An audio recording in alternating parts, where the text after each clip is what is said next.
Vyko vaizdo filmavimo revoliucija. Nuo šiol mes visi galime tapti televizijos formato kūrėjais. Mūsųgi kaip idėja fix tame, kad čia mato 19 metais dar filmavome tiek socialiniams tinklams, su to pačiu, reiškia, operatorių, kuris filmuoja Panoramos televizijai, filmavome medžiagą, kurią ir transliavome tiesiogiai, ir po to tą medžiagą naudojome reportažuose. Ir niekas Lietuvoje iš transliuotojų net nepastebėjo, kad buvo filmuotas su telefonu.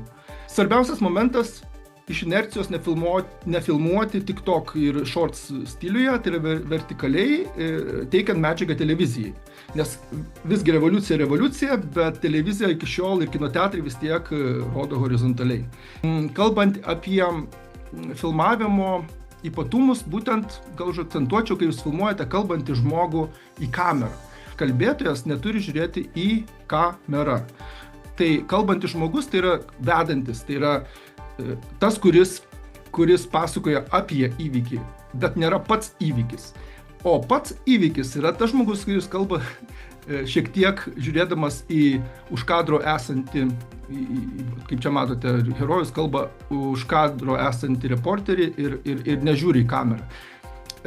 Pasaulis toks dabar progresyvus, kad mes kiekvienas dabar esame reporteris ir aš pamenu, kad tada mums televizija atrodė toks aukštas lygis ir slengstis, nes pati kamera, mes visada galvojame, kad nusipirksiu už 50 000 tais laikais litų kamerą ir tada aš tapsiu televizijos reporteris. Dabar visą tai susispaudę.